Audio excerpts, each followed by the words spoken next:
Alors, dessine en pointillé les arêtes cachées de cet escalier. Donc ici, je vois que ces arêtes-là sont cachées, je ne les vois pas. Ces arêtes sont parallèles et en même longueur. Donc ici, ces deux arêtes sont parallèles et en même longueur. Ces deux arêtes sont parallèles et en même longueur et sont cachées. Et puis ici, ces arêtes, voilà, sont parallèles et en même longueur. Combien de côtés ont les deux bases de ce prisme droit? Alors, la base, c'est ça. Voilà, c'est un polygone. Et puis ici, les faces latérales sont tous des rectangles. Donc ici, on a 2, 4, 6 et de 8 côtés. Voilà. Combien d'arêtes ce prisme a-t-il? Alors, donc on va trouver 1, 2, 3, 4, 5, 6, 7, 8. On a dit 8 fois 2, 16, plus 16, 17, 18, 19, 20, 21, 22, 23 et 24. L'arête cachée. Donc 24 arêtes. Combien de faces latérales ont-ils? Donc 8, 1, 2, 3, 4, 5, 6, 7, et celle en dessous, 8. Par quel quadrilatère ces faces latérales sont-elles représentées sur le dessin en perspective? Alors, ici, vous voyez, on a cette face. Donc ici, les côtés sont parallèles et en même longueur. Ce sont donc des parallélogrammes.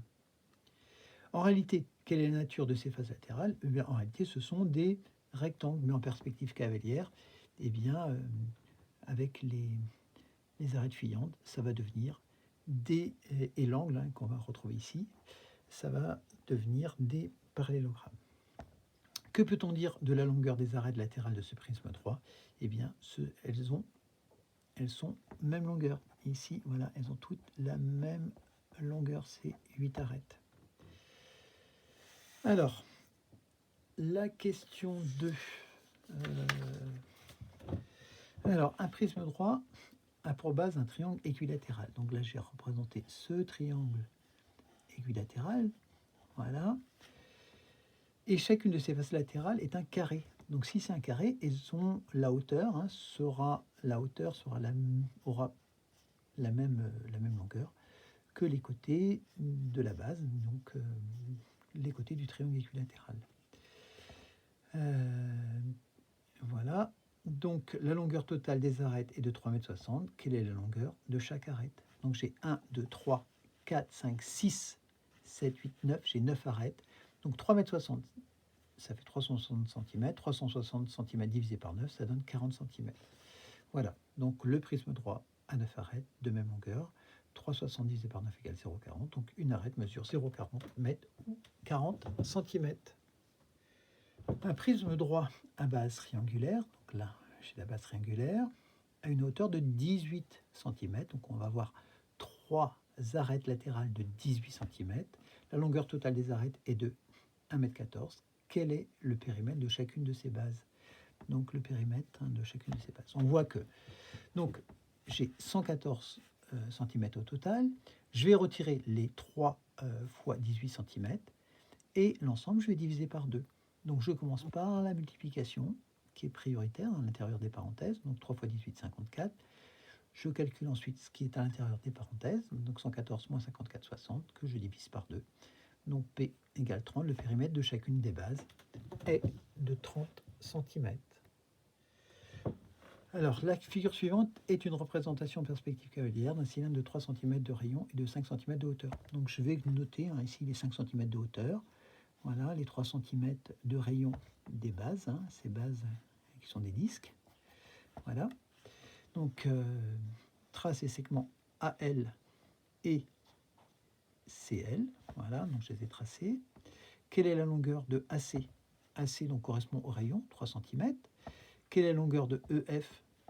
EF, c'est un diamètre, donc 3 fois 2, 6. Quelle est la longueur de AL?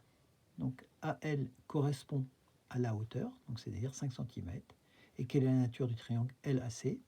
LAC, eh bien, comme la hauteur est perpendiculaire à la base, c'est un triangle rectangle. LAC est un triangle rectangle en A. Voilà. Donc ici, on a, je vais représenter. Hein.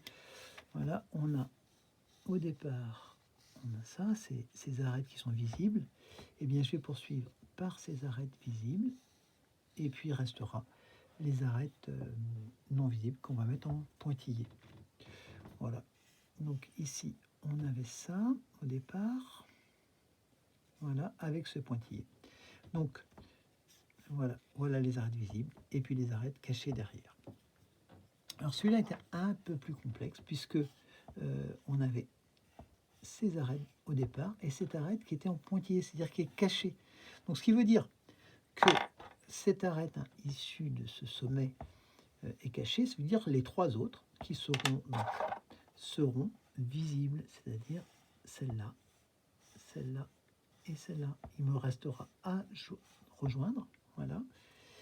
Et donc les arêtes suivantes ici sont cachées, donc en pointillé.